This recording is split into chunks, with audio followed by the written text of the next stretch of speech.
Hello बच्चों, स्वागत है आप सभी का। आज की इस क्लास में मैं आपके साथ एक टॉपिक डिस्कस करूंगा और उसके बाद फिर आप उसके मोस्ट ऑफ द क्वेश्चंस या फिर मैं कहूँ सारे क्वेश्चंस डील कर पाओगे। टॉपिक का नाम है बच्चों ऑक्सो एसिड्स। तो स्टार्ट करते हैं बच्चों ऑक्सो एसिड्स को, है ना। तो आज का जो अपना टॉपिक रहने वाला है वो क्या रहेगा, ऑक्सो एसिड्स रहेगा।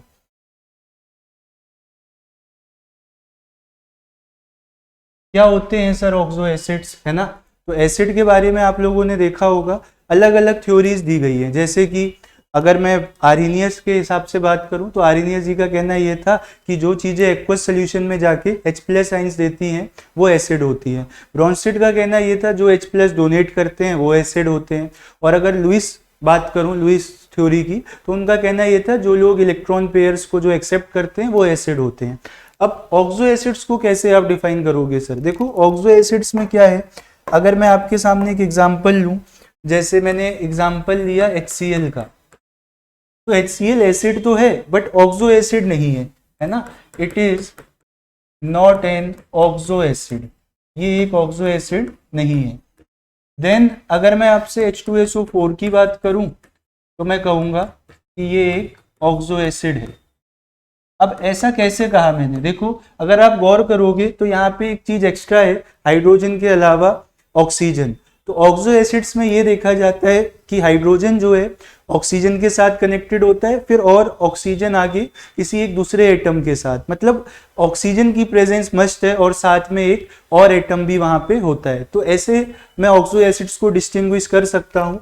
तो फिर ये किस कैटेगरी में है सर, है ना। तो ये आपकी आ जाएगी हाइड्रा एसिड्स या हाइड्रो एसिड्स इनको कहा जाता है।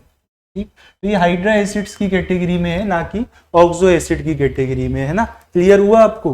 अब इनका नाम याद रखने में हमें दिक्कत आती है। जैसे मैंने कहा सल्फ्यूरिक एसिड, तो जनरली आपको याद होगा, मैं कहूँ सल्फ्यूरस, हाइपोसल्फ्यूरस, पायरोसल्फ्यूरिक, पायरोसल्फ्यूरस। तो ये मतलब चीज़ें आउट ऑफ द बॉक्स लगती हैं, डेली हम लोग इन चीज़ों के साथ डील नहीं करते हैं। तो क्यों ना एक बार इनको सही से पढ़ लिया जाए, नाम कैसे लिखना है ना।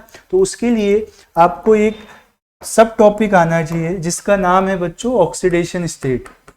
अगर ऑक्सीडेशन स्टेट के बारे में आपको जानकारी होगी तो फिर आप इस टॉपिक के साथ डील कर सकते हो, जो कि क्या है, ऑक्सो एसिड है। तो क्या होता है सर ऑक्सीडेशन स्टेट? जैसे अगर मैं आपसे बात करूं, मेरे पास NaCl है और एक कंपाउंड मैंने दे दिया आपको CO2। मैंने कहा यहाँ पे चार्जेस बताओ आप, है ना, सोडियम पे चार्ज बताओ। तो आपको पता है NaCl जो एक आयनिक कंपाउंड है, यहाँ पे आप सोडियम पे बताओगे कि +1 चार्ज है और क्लोरीन पे बताओगे -1 चार्ज है। देन अगर मैं कार्बन पे पूछूंगा तो ये जो है एक कोवेलेंट कंपाउंड है। ये जो था क्या था, ये आयनिक कंपाउंड था, और ये कैसा है, ये कोवेलेंट कंपाउंड है। तो कोवेलेंट कंपाउंड में तो चार्जेस होते नहीं है। अब कैसे चार्ज असाइन करें सर? तो यूजुअली हमें ये सिखाया जाता है कि जिसकी ऑक्सीडेशन स्टेट निकालनी है उसको एक्सलेट कर लो। ऑक्सीजन 2 है, एक ऑक्सीजन पे ऑक्साइड में -2 होता है, इक्वल टू आप जो ओवरऑल चार्ज है वो रख दो। तो यहाँ से आप लोग कार्बन पे चार्ज +4 बता दोगे, बट ये एक्चुअल में इस पे चार्ज नहीं है क्योंकि कोवेलेंट कंपाउंड है। तो क्या होता है ऑक्सीडेशन स्टेट में, ये एक हाइपोथेटिकल फिनोमिना है। अगर मैं बात करूं तो क्या है, ये एक हाइपोथेटिकल फिनोमिना है। It is a hypothetical phenomena, और जहां पे क्या होता है बच्चों, चार्ज असाइन किया जाता है कोवेलेंट कंपाउंड्स को by considering them to be ionic. ठीक है, तो it is a hypothetical phenomena where charge is assigned to covalent compounds। Covalent compounds में चार्ज दिया जाता है, कैसे? By considering them to be ionic, उनको आयनिक मान के। ठीक, आई होप ये बात आपको क्लियर हुई होगी। कैसे मानेंगे सर आयनिक? तो यहाँ पे आपको इलेक्ट्रोनेगेटिविटी के बारे में भी पता होना चाहिए। जैसे कि आगे बात करता हूं मैं आपसे, देखो जैसे मैंने लिख दिया यहाँ पे CO2, इसका स्ट्रक्चर लीनियर होता है। ठीक है, केमिकल बॉन्डिंग में सीखेंगे, 2 सिग्मा बॉन्ड है, sp हाइब्रिड है कार्बन, तो लीनियर स्ट्रक्चर बनाएगा। अब आप देखो ये जो इलेक्ट्रॉन्स हैं कोवेलेंट बॉन्ड वाले, ये ऐसे बिल्कुल एकदम सेंटर पे नहीं होंगे, बिकॉज यहाँ पे जो है वो तनाव चल रहा है, कार्बन और ऑक्सीजन के बीच में जो बॉन्ड है, ऑक्सीजन कह रहा है मैं ज्यादा पावरफुल हूँ, इलेक्ट्रॉन्स मैं रखूंगा। इस पावर को कहा जाता है इलेक्ट्रोनेगेटिविटी। तो भाई जो ज्यादा पावरफुल होगा इलेक्ट्रॉन्स उसके पास आ जाएंगे। तो सपोज एक बात अगर मैं बताऊं आपको, यहाँ पे आप बॉन्ड ब्रेक करो, ये जो कार्बन ऑक्सीजन का बॉन्ड है इसको ब्रेक करो, तो ये इलेक्ट्रॉन किसके पास आ जाएंगे, ऑक्सीजन के पास। तो फिर कार्बन पे पॉजिटिव चार्ज आ जाएगा, अगेन इलेक्ट्रॉन्स ऑक्सीजन के पास, कार्बन पे पॉजिटिव चार्ज आ जाएगा। तो यहाँ पे आपने देखा ऑक्सीजन पे ओवरऑल -2 चार्ज आया, यहाँ से भी आप बॉन्ड ब्रेक करोगे तो फिर टोटल जो है कार्बन पे कितना चार्ज आ जाएगा, +1 चार्ज आ जाएगा। टोटल कार्बन पे कितना चार्ज आ जाएगा, +1 चार्ज आएगा। मतलब टोटल तो +4, ऐसे एक एक बॉन्ड ब्रेक करके +1। तो यहाँ पे ओवरऑल चार्ज कितना आ गया, +4 आ गया। तो ये कार्बन की क्या रही, ऑक्सीडेशन स्टेट रही, है ना। तो जैसे आप x मान के जो निकालते हो ना, वो बहुत जगह वायलेट हो जाती है। जैसे H2O2 है, तो अगर मैं यहाँ पे आपसे बात करूं कि यहाँ पे हाइड्रोजन की ऑक्सीडेशन स्टेट बताओ, तो आप निकालने लग जाओगे भाई x मान के, है ना। तो यहाँ पे आपका जो आंसर आएगा बच्चों +2 आएगा। इट मीन्स हाइड्रोजन ने 2 इलेक्ट्रॉन लूज किए हैं। x = +2 का क्या मतलब है, हाइड्रोजन ने 2 इलेक्ट्रॉन जो है लूज किए हैं, बट हाइड्रोजन के पास तो एक ही इलेक्ट्रॉन होता है। फिर आप इसका स्ट्रक्चर देखोगे जो कि ओपन बुक लाइक होता है ना। यहां से आपको पता लगेगा कि ये बॉन्ड ब्रेक हुआ तो -1 +1, सेम एटम के बीच बॉन्ड ब्रेक हुआ है तो दोनों की पावर सेम है अभी तो, है ना, दोनों की पावर क्या है, सेम। तो यहाँ पे देखो कोई चार्ज नहीं आएगा। फिर ये बॉन्ड ब्रेक हुआ तो यहाँ पे -1 और यहाँ पे +1। एक्चुअल में आप देख रहे हो हाइड्रोजन पे कितना चार्ज है, +1। तो ये वाला जो मेथड है वायलेट हो जाता है, इसलिए स्ट्रक्चर बना के हम चीजों को सीखते हैं। खैर ऑक्सो एसिड पढ़ने के लिए मुझे इतना पता होना चाहिए किसी भी एलिमेंट की मैक्सिमम ऑक्सीडेशन स्टेट क्या है और मिनिमम ऑक्सीडेशन स्टेट क्या है। ठीक, तो मैं आपसे बात करता हूँ ग्रुप 1 एलिमेंट्स की, इनकी मिनिमम ऑक्सीडेशन स्टेट और मैक्सिमम ऑक्सीडेशन स्टेट। देखो ग्रुप 1 के पास एक ही वैलेंस इलेक्ट्रॉन होता है, उसको लूज कर देगा तो इस पे क्या चार्ज आ जाएगा, +1 आ जाएगा। ग्रुप 2 की अगर मैं आपसे बात करूं तो इस पे 2 वैलेंस इलेक्ट्रॉन होते हैं, दोनों को लूज कर देगा, +2 चार्ज आ जाएगा। ठीक है, तो यही इनकी मतलब मिनिमम मैक्सिमम वैल्यू यही रहती है यहाँ पे। ठीक है, मैक्सिमम में लिख देते हैं इसको। ठीक है, तो +1 और +2, बिकॉज मेटल है तो इलेक्ट्रॉन गेन तो कहाँ ही करेंगे ये। देन मैं ग्रुप 13 पे आता हूँ। ठीक है, बिकॉज ट्रांजिशन एलिमेंट्स जो है उनकी तो वेरिएबल ऑक्सीडेशन स्टेट होती ही है ना। तो यहाँ पे देखो आप 3 वैलेंस इलेक्ट्रॉन है, 3 लूज करेगा तो +3, और ऑक्टेट पूरा करने के लिए अगर 5 गेन करेगा तो -5 मिनिमम यहाँ पे हो सकती है। ठीक, ग्रुप 14 पे अगर आप आ जाओ, बस हमें मैक्सिमम ही जाननी है, वैसे तो मिनिमम भी आप चाहो तो छोड़ सकते हो। अभी देखो यहाँ पे देखो 14 पे 4 वैलेंस इलेक्ट्रॉन है, 4 के 4 लूज करेगा +4। 15 के पास 5 वैलेंस इलेक्ट्रॉन है, लूज करेगा +5। 16 के पास 6 वैलेंस इलेक्ट्रॉन है, लूज करेगा +6। और 17 के पास 7 वैलेंस इलेक्ट्रॉन है, 7 इलेक्ट्रॉन्स अगर लूज करेगा तो +7। तो ये क्या है बच्चों, हर ग्रुप की मैंने आपको मैक्सिमम ऑक्सीडेशन स्टेट बता दी। ये क्यों बता रहे हो सर, ये भाई नाम लिखने के लिए जरूरी है ना। आप चेक करोगे अगर मैक्सिमम ऑक्सीडेशन स्टेट में हुआ किसी ऑक्सो एसिड का सेंट्रल एटम तो फिर आप नाम लिख पाओगे। ठीक है, तो अब हम नोमेनक्लेचर की तरफ चलते हैं। सारी बातें बेसिक बातों पे हमने काम कर लिया, तो अगर मैं नोमेनक्लेचर की तरफ चलूं, नोमेनक्लेचर ऑफ ऑक्सो एसिड्स, तो आपको ध्यान रखना है अगर किसी ऑक्सो एसिड में सेंट्रल एटम कहाँ पे बैठा है बच्चों, मैक्सिमम ऑक्सीडेशन स्टेट में बैठा है ना। चलो सेंट्रल एटम जो है वो कहाँ है, central atom maximum oxidation state में है। तो नाम के आगे एक सफिक्स लग जाता है इक, है ना, इक एसिड आप उसको बोलते हो। मान लो एक ऑक्सीजन आपने कम कर दिया, है ना, एक ऑक्सीजन आपने कम किया तो फिर ऑक्सीडेशन स्टेट क्या हो जाएगी, मैक्सिमम से 2 कम हो जाएगी। अब नाम के आगे आ जाता है अस एसिड, यहाँ पे क्या सफिक्स लग जाएगा, अस लग जाएगा। एक ऑक्सीजन आपने और कम कर दिया तो यहाँ पे क्या होगा, मैक्सिमम से 4 कम हो जाएगी ऑक्सीडेशन स्टेट। और यहाँ पे अब प्रीफिक्स भी आता है हाइपो और सफिक्स भी आता है अस। इस तरीके से आप ऑक्सीडेशन स्टेट को यूज करते हुए, है ना, जो है नाम लिख पाओगे। शायद आपको यहाँ पे नहीं विजिबल हो रहा है साइड में, तो इसको हम थोड़ा सा छोटू कर देते हैं।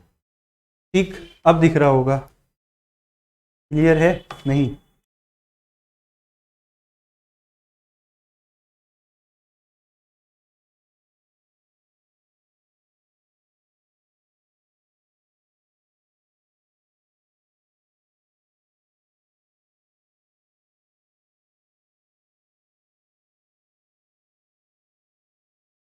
ठीक है ना। चलो इधर कोई लिखेंगे। और अगर सर क्या हो जाए, मैक्सिमम ऑक्सीडेशन स्टेट से हो सकता है ज्यादा भी हो, है ना, हाइपोथेटिकल बात है, एक्चुअल में ऐसा नहीं हो रहा होगा। कहीं पे अगर ऐसा हो, एक्स मान के ऑक्सीडेशन स्टेट आप निकालो और मैक्सिमम से ज्यादा आ जाए, तो आप मैक्सिमम वाली वैल्यू टिक कराना, ये बात आप मेरी मान लो, काम बन जाएगा आपका। चलो अब यहाँ पे देखो, मतलब मैक्सिमम से 2 ज्यादा आ जाए, ये सारी बातें मैं कर रहा हूं, है ना। अगर हमने एक्स मान के ऑक्सीडेशन स्टेट निकाली है बाय लेटिंग एक्स, क्योंकि स्ट्रक्चर तो अभी आपको पता नहीं है ना, बाद में बता देंगे अभी कैसे होता है। तो यहाँ पे क्या आ जाएगा, यहाँ पे नाम आ जाता है बच्चों, प्रीफिक्स पर आ जाता है और सफिक्स इक आ जाता है। अब ये सारी बातें मैं आपको एग्जांपल्स में अप्लाई करके बताऊंगा, एक बार आप ये देख लो। ठीक, तो इन सारी बातों को अगर मैं एग्जांपल्स में अप्लाई करके बताऊं, ठीक, चलो आगे चलते हैं। एग्जाम्पल ले लो सर, जैसे हमने लिया एग्जाम्पल H2SO4, वही अपना फेमस, है ना। अभी इसका आपने देखो ऑक्सीडेशन स्टेट निकालोगे आप एक्स मान के, तो +6 आएगा, ऑक्सीजन पे -2, हाइड्रोजन पे +1 मान लेना। तो यहाँ पे इसका नाम हो गया सल्फ्यूरिक एसिड। ठीक, आप क्या करते हो, एक ऑक्सीजन आपने कम किया, तो फिर ये हो जाएगा H2SO3 और इसका नाम हो जाता है सल्फ्यूरस एसिड, इसका नाम हो जाएगा सल्फ्यूरस एसिड, है ना। और अगर आप एक ऑक्सीजन और कम कर दो, H2SO2 लिख दो, तो इसका नाम हो जाएगा हाइपो, ठीक है, यहां लिख दे रहा हूं हाइपो सल्फ्यूरस एसिड। ठीक, तो देखो सल्फ्यूरिक, सल्फ्यूरस और हाइपोसल्फ्यूरस का आपने नाम लिख लिया। सर ऑक्सीजन बढ़ा भी तो रहे थे अपन लोग, हाँ ऑक्सीजन बढ़ा लो आप, तो ये क्या हो जाएगा H2SO5 और ये हो गया आपका पर सल्फ्यूरिक एसिड। इसको एक और नाम से जाना जाता है, इसको कैरोज एसिड भी बोला जाता है। कुछ कॉमन नाम होते हैं बच्चों, तो कॉमन नाम आपको ध्यान रखने होते हैं, और जो मतलब IUPAC कन्वेंशन से हैं या कोई पर्टिकुलर रूल्स से हैं, उनको हम ध्यान रख सकते हैं। ठीक, तो ये हो गया अपना। अब देखो, अगर किसी एक एसिड को आप क्या करो, है ना, ट्वाइस कर दो और वहां से आप वाटर रिमूव कर दो। क्या कहा मैंने, किसी भी एक एसिड को ट्वाइस कर दो और वहां से वाटर रिमूव कर दो। जैसे यहाँ पे H2SO4 को ट्वाइस करोगे तो हाइड्रोजन 4 हो जाएंगे, फिर वाटर रिमूव करोगे तो 2 ही बचेंगे। ट्वाइस करोगे सल्फर 2 हो जाएंगे, वाटर में तो सल्फर जाएगा नहीं, तो 2 लिख लेते हैं। ऑक्सीजन 4 है और वाटर हटाओगे तो 1 ऑक्सीजन चला जाएगा, यानी कि 7 आ जाएगा। तो जब ऐसा हो बच्चों, ये काम आप कर रहे हो, तो आप प्रीफिक्स लगा देना पायरो और सफिक्स लगा देना इक, तो इसका नाम हो गया पायरोसल्फ्यूरिक एसिड। इसका नाम क्या हो गया, पायरोसल्फ्यूरिक एसिड हो गया। ऐसे ही आप यहाँ पे करो, ट्वाइस करो इसको और यहाँ से जो है वाटर रिमूव कर दो, तो क्या बचेगा, 4 H हो रहे होंगे सर, तो 2 रह जाएंगे, सल्फर 2 और ऑक्सीजन जो है आपके पास 3, 1 चला गया होगा, तो ऑक्सीजन कितने रह जाएंगे, 3 × 6 1 5 बचेगा। ठीक है, तो इसका नाम हो जाएगा बच्चों वही, प्रीफिक्स पायरो रहेगा और सफिक्स जो पहले वाला था वही, तो पायरोसल्फ्यूरस एसिड इसका नाम हो जाएगा। देखो, तो पायरो वाले भी मैंने आपको बता दिए, देख लो क्लियरली विजिबल है। ठीक है सर, क्लियर है, ये कहानी थी। ऐसे ही आप फॉस्फोरस के भी लिख सकते हो। ठीक है, तो हमने क्या देख लिया, कब परिक आता है ना, हमने क्या देख लिया, कब परिक आता है, कब इक आता है, कब अस आता है, कब हाइपो अस आता है, और साथ में कब पायरोइक आता है और अब पायरो अस आता है। ठीक है, ठीक है सर। देन अगर कोई इक एसिड आपके पास है, है ना, अगर कोई एक एसिड आपके पास है और वहां से आपने वाटर रिमूव कर दिया, एक एसिड से क्या किया, वाटर रिमूव कर दिया, ठीक है, ऑटो ब्राइटनेस वगैरह है ना, पता नहीं लग रहा है क्योंकि मेरा इधर ही ध्यान है। और देखो यहाँ पे क्या है, अगर हाइड्रोजन एटम्स यहाँ पे बचे रह जाते हैं, if hydrogen atoms are left, जो भी फॉर्मूला ऑब्टेन्ड हुआ, तो फिर आप प्रीफिक्स लिखते हो मेटा और सफिक्स लिखते हो इक। अगर सर हाइड्रोजन एटम नहीं रहे, है ना, if hydrogen atoms are not left, तब क्या हो जाएगा, तब वो फिर एनहाइड्राइड बन जाता है, then it is named as anhydride, फिर उसका नाम क्या हो जाएगा, एनहाइड्राइड, अगर वहां पे हाइड्रोजन नहीं रहेगा। एग्जाम्पल लेके बताओ सर, तो इस बात को मैं आपको एग्जाम्पल से बता देता हूं, ध्यान से देखना। जैसे देखो H3BO3, चेक करो बोरॉन की ऑक्सीडेशन स्टेट यहाँ पे x मान के निकालोगे +3 आ रही होगी, और बोरॉन कहाँ आता है, ग्रुप 13 में, तो ग्रुप 13 की मैक्सिमम क्या है, +3, 3 वैलेंस इलेक्ट्रॉन, तो इसका नाम क्या हो गया बच्चों, इसका नाम हो गया बोरिक एसिड। अब यहाँ पे आप क्या करोगे, यहाँ पे आप वाटर रिमूव करो जैसा कि ऊपर हमसे कहा गया है रूल में, ठीक है, तो यहाँ पे आ जाएगा HbO2, आएगा कि नहीं आएगा बताओ, 2 H कम हो गए, 1 ऑक्सीजन कम हो गया, तो इसका नाम हो जाएगा बच्चों मेटाबोरिक एसिड। क्या नाम हो जाएगा इसका, मेटाबोरिक एसिड। अभी ये मोनोमर लिखा है, वैसे ये पॉलीमेरिक फॉर्म में एग्जिस्ट करता है। यहां से सर और वाटर रिमूव किया, तो यार H तो एक ही है, यहाँ आप 2 H रिमूव कर रहे हो, डबल मान लो इसको, है ना, नंबर ऑफ मॉलिक्यूल्स ऐसे बहुत सारे वहां पे रह रहे होंगे, तो जब डबल करोगे तो 2 H हो जाएंगे, दोनों H निकल जाएंगे, बोरॉन 2 हो जाएंगे, B, है ना, चलो B2, ऑक्सीजन 4 हो जाएंगे सर, एक निकल गया तो 3, अब H तो बचा नहीं, तो इसका नाम हो जाएगा बोरिक एनहाइड्राइड। इसका नाम क्या हो जाएगा बच्चों, बोरिक एनहाइड्राइड हो जाएगा। यहां से क्वेश्चन आ भी रखा है नाइट्रिक एसिड के लिए, अभी मैं क्वेश्चंस कराऊंगा लास्ट में आपको, तो वहां पे दिखेगा, बताओ कब मेटा इक आता है, कब एनहाइड्राइड आता है, क्लियर हुआ, ठीक है, ठीक है सर, आगे बढ़ते हैं। अब ये जो सारी कहानी है ना, ये कहानी हेलोजेंस पे एप्लीकेबल नहीं है, वहां पे स्लाइड चेंजेस है, तो उनकी भी बात कर लेते हैं। अगर मैं हेलोजेंस की बात करूं आपके साथ, है ना, और हेलोजेंस, तो हेलोजेंस के लिए क्या रहने वाला है, हेलोजन के लिए अगर सेंट्रल एटम, हेलोजन का जो सेंट्रल एटम है, अगर सेंट्रल एटम अपनी मैक्सिमम ऑक्सीडेशन स्टेट में है, ठीक है, सेंट्रल एटम जो है वो मैक्सिमम ऑक्सीडेशन स्टेट में है, तो नाम में भाई प्रीफिक्स लगता है पर और सफिक्स लगता है एक, बस ये चेंज है, बाकी सब वैसे ही चलेगा, है ना। 1 ऑक्सीजन कम हो गया तो मैक्सिमम से क्या हो जाएगी, 2 कम हो जाएगी, है ना, तो यहाँ पे आ जाएगा आपका एक एसिड आ जाएगा। देन मैक्सिमम से 4 कम हो जाए, 1 ऑक्सीजन और कम हो गया, तब क्या होगा, मैक्सिमम से 4 कम हो जाएगी तो यहाँ पे अस एसिड आ जाएगा। वही पुराने वाले रूल्स चल रहे हैं फिर तो, ठीक है, मतलब फ्लो वही चलेगा। और मैक्सिमम से अगर 6 कम हो गई तो यहाँ पे आ जाएगा आपके पास हाइपो अस एसिड आ जाएगा।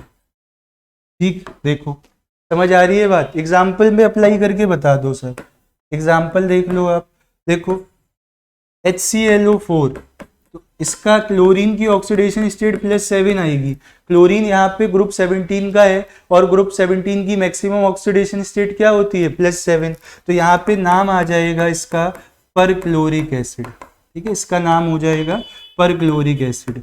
रिएक्शन नहीं है, एरो से मत समझना, रिएक्शन है। 1 ऑक्सीजन कम किया आपने तो यहाँ पे आ जाएगा HClO3, नाम हो जाएगा क्लोरिक एसिड। देन 1 ऑक्सीजन और कम किया आपने HClO2, तो इसका नाम हो जाएगा क्लोरस एसिड। और अगर आपने 1 ऑक्सीजन और कम करा, है ना, नाम मतलब फॉर्मूला क्या होगा, HClO, और नाम हो जाएगा हाइपोक्लोरस एसिड। ठीक, ये रहा, समझ में आ रही है बात। हाँ सर, तो ये था हेलोजेंस के लिए। यहाँ से आप एनाइंस भी याद रख सकते हो। जैसे अगर मैं इसके सारे H निकाल दूं, मतलब जितने भी हैं, तो 8 आयन लग जाता है। इक वालों के आगे क्या लग जाता है? 8। तो ये क्या हो गया? पर क्लोरेट हो गया। ये सब चीजें हैं, है ना, जो छोटी क्लासेस में परेशान करती हैं, बट एक बार अगर कंसेप्चुअली सीख लेते तो दिक्कत नहीं आती। अब सीख लेंगे, है ना। चलो, जब जागो तब सवेरा, ठीक है ना। ठीक है सर, ये भी इक है, तो ये क्या हो जाएगा? क्लोरेट हो जाएगा। ठीक है, यहां से अस से जब H निकाल देते हैं तो आइट बन जाता है, सारे जो भी H हैं। तो ये बन गया आपका क्लोराइड, और ये बन जाएगा हाइपोक्लोराइड। यहाँ से क्या बन जाएगा? हाइपोक्लोराइड बन जाएगा। ठीक, तो ये मैंने एनाइंस का भी नाम लिखना आपको बता दिया। तो मैंने जो भी ऑक्सो एसिड्स थे, जो भी रूल्स थे, वो यहाँ पे आपके सामने कंसाइज फॉर्म में लिखे और बताए आपको, है ना। अब स्ट्रक्चर की बात कर रहे थे सर आप, हाँ स्ट्रक्चर तक भी पहुंचेंगे, है ना। चलो स्ट्रक्चर पे बात कर लेते हैं। तो देखो, स्ट्रक्चर के लिए अगर मैं स्ट्रक्चर की बात करूं, स्ट्रक्चर ऑफ ऑक्सो एसिड्स, तो लिंकेज के बारे में मैं आपको बता सकता हूं। जैसे बेसिक स्केलेटन तो आपको पता होना चाहिए कि कार्बन 4 बॉन्ड बनाएगा, है ना, कोवैलेंसी उसकी मैक्सिमम 4 है, सल्फर 6 बना रहा होगा, फॉस्फोरस 5 बना रहा होगा। तो उस हिसाब से लिंकेज कैसे होगी? अगर सेंट्रल एटम की ऑक्सीडेशन स्टेट जो आपने x मान के निकाली है ना, वो अगर मैक्सिमम के इक्वल आ जाती है, वो क्या आ जाती है? मैक्सिमम के इक्वल, तो वहां पे ऑक्सी लिंकेज होगी। कैसी लिंकेज होगी? ऑक्सी लिंकेज होगी। ऑक्सी लिंकेज का मतलब है कि बीच में एक ऑक्सीजन एटम होगा। बीच में क्या होगा? एक ऑक्सीजन एटम होगा। अगर x मान के ऑक्सीडेशन स्टेट निकाली और वो मैक्सिमम से ज्यादा आ जाए, तो वहां पे क्या होगा बच्चों? पर ऑक्सी लिंकेज होगा। वहां पे पर ऑक्सी लिंकेज हो जाएगा। पर ऑक्सी का मतलब बीच में क्या आ जाएंगे? 2 ऑक्सीजन आ जाएंगे, इस तरीके से।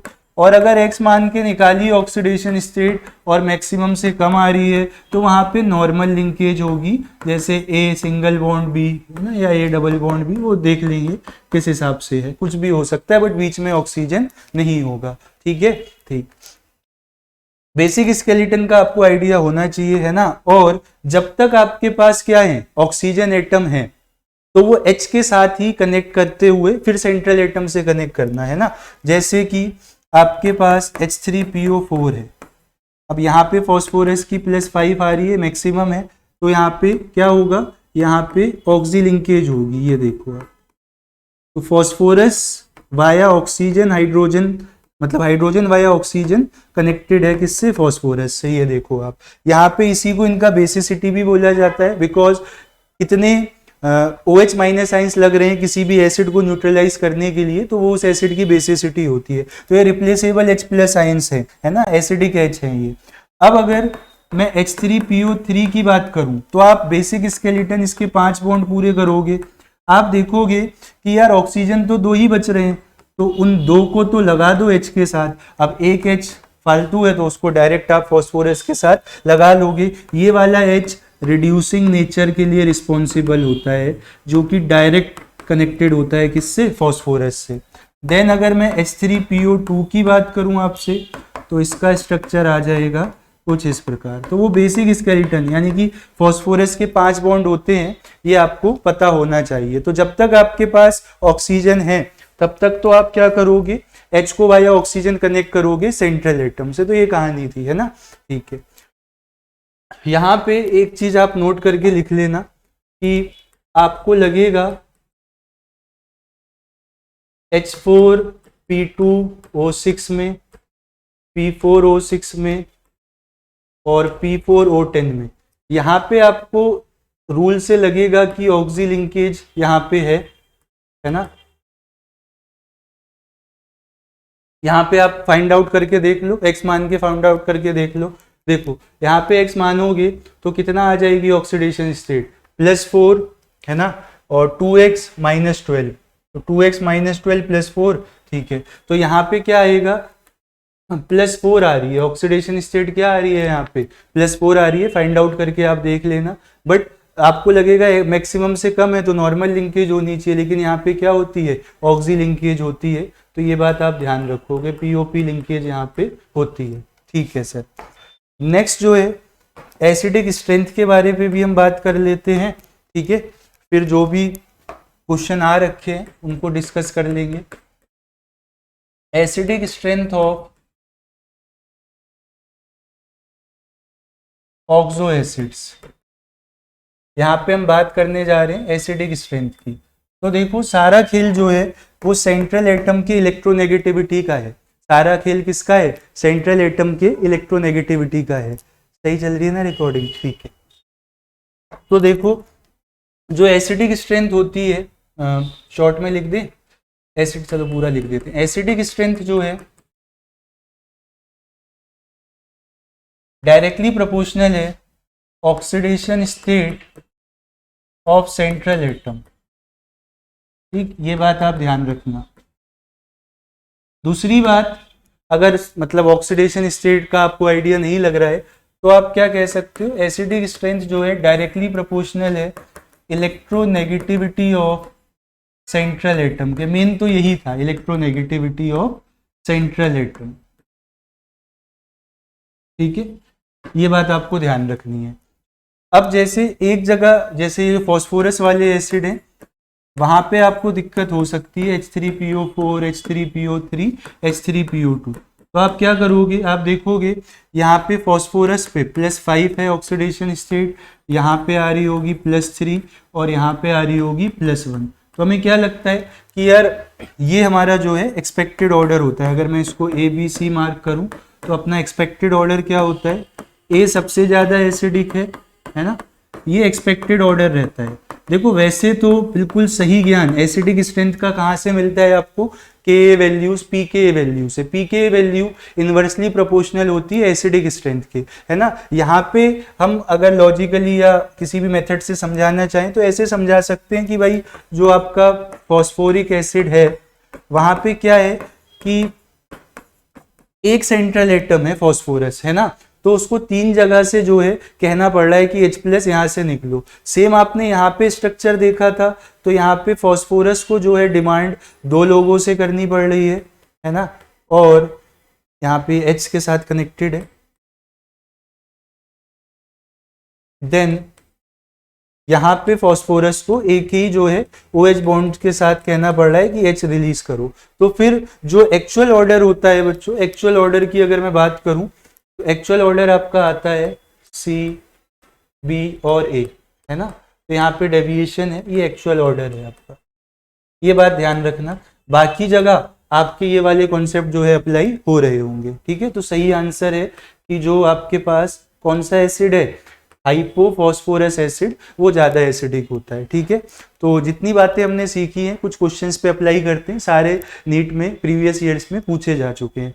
आई होप ये सारी बातें आपको क्लियर हुई होंगी। ठीक है, चलो तो देखो बेसिसिटी ऑफ ऑर्थोफॉस्फोरिक एसिड। देखो कुछ कॉमन नाम्स भी होते हैं, जैसे कि H3PO4 है, इसको ऑर्थोफॉस्फोरिक एसिड भी बोला जाता है। ठीक है, कॉमन नाम है, कॉमन आपको याद रखना पड़ेगा। देन H3PO3 है, इसको फॉस्फोनिक एसिड भी बोला जाता है। वो तो रूल वाले नाम थे, वो तो मैंने आपको बता ही दिए। और अगर H3PO2 है तो इसको फॉस्फीनिक एसिड भी बोला जाता है। वो नाम भी है, ये भी है ना। तो पूछ रहे हैं ऑर्थोफॉस्फोरिक एसिड की बेसिसिटी। यहाँ पे बेसिसिटी जरूरी है बच्चों, इन फैक्टर में भी काम आती है, लॉ ऑफ इक्विवेलेंस में। ठीक, तो यहाँ पे क्या है कि ये 3 H+ निकलेंगे यहाँ से जो कि एसिडिक है, और 3 इक्विवेलेंट्स आपको OH- के भी चाहिए होंगे। तो कितनी हो जाएगी बच्चों, बेसिसिटी जो है वो 3 हो जाएगी। ठीक है, ठीक है, बढ़िया। नेक्स्ट क्वेश्चन की तरफ चलते हैं। एनहाइड्रस ऑफ नाइट्रस एसिड, किसका, नाइट्रस एसिड का। तो पहले देखो नाइट्रिक एसिड क्या होगा, HNO3 होगा, नाइट्रोजन यहाँ +5 में है, ये है आपका नाइट्रिक एसिड। अब यहां से आपने क्या किया, ऑक्सीजन कम किया, तो ये आ गया HNO2, ये क्या है बच्चों, ये नाइट्रस एसिड है। ठीक, अब क्या बोल रहे हैं, एनहाइड्राइड, तो यानी कि यहां से वाटर रिमूव करो आप, यहाँ से क्या करो, वाटर रिमूव करो, तो देखो एक ही H है तो आपको एज्यूम करने पड़ेंगे 2 मॉलिक्यूल, H2 हो जाएगा यहाँ पे, चले गए दोनों, N बचे रहेंगे है ना दोनों के दोनों, और ऑक्सीजन 4 एक वाटर में चला गया तो 3। तो फॉर्मूला क्या बन रहा है बच्चों, N2O3, सॉरी 2 करा 4, N2O3 तो दिया ही नहीं ऑप्शन में है ना, तो या तो ये नाइट्रिक एसिड होगा है ना, वरना ये आ जाएगा, इसको आप नाइट्रिक एसिड कर लेना। ठीक, 2 बार N2O5 लिख दिया, एक जगह N2O3 कर ले, मैंने ही लिखे तो फिर मिस्टेक मेरी ही है ना, टाइप भी नहीं है। चल ठीक, आगे बढ़ते हैं। Next question, metaphosphoric acid. ठीक है, तो मेटा कब लगता था, मेटा कब लग, पहले फॉस्फोरिक पे आओ, H3PO4, यहां से क्या करो आप, वाटर रिमूव कराओ, अभी तो 2 H है इनके पास, एक H बचेगा, फॉस्फोरस बचेगा और ऑक्सीजन बचेंगे 3। तो फॉर्मूला क्या आ गया बच्चों, मेटाइक एसिड का HPO3। मेटाइक कैसे आता था, एक में से वाटर रिमूव करो, अगर H बचा है तो वो मेटाइक एसिड होता था। ठीक है, नेक्स्ट क्वेश्चन देखते हैं, arrange the following in correct order of acidity. ठीक है, तो यहाँ पे देखो आप, क्लोरीन HClO4 में +7 में है, ठीक है, HClO2 में निकाल लेना, मैं यहाँ पे लिख देता हूँ, देखो HClO4 में क्या होता है, +7 में होता है, पर क्लोरिक एसिड है, देन HClO3 में +5 में होता है, क्लोरिक एसिड है, देन HClO2 में आपका +3 में होता है, क्लोरस एसिड है, देन HClO में क्या होता है, हाइपोक्लोरस +1 में। तो आपको पता है एसिडिक स्ट्रेंथ जो होती है डायरेक्टली प्रोपोर्शनल होती है प्लस के ऑक्सीडेशन स्टेट के, सिर्फ फॉस्फोरस वाले एसिड में छोड़ दिया जाए तो है ना। तो ये ऑर्डर देखो आपको कहाँ पे दिया है, आप चेक करोगे तो बी ऑप्शन में आपको मिलेगा, सारे क्वेश्चन है ना नीट एग्जाम में आ चुके हैं। चलो एक और है ना, नहीं है, ठीक है फिर तो धन्यवाद बच्चों, आई होप आपको ऑक्सो एसिड्स क्लियर हुआ होगा। इसके बाद आप पी ब्लॉक चैप्टर में है ना बीच बीच में एसिड्स आते हैं, या जनरल आप केमिकल बॉन्डिंग की बात करो तो ये क्वेश्चंस परेशान करते हैं, तो इसी तरीके से अगर हम चीज़ों को सीखेंगे जनरलाइज करके तो हमें ज़्यादा फायदा होगा। धन्यवाद सेशन अटेंड करने के लिए और पढ़ाई करते रहो, थैंक यू वेरी मच।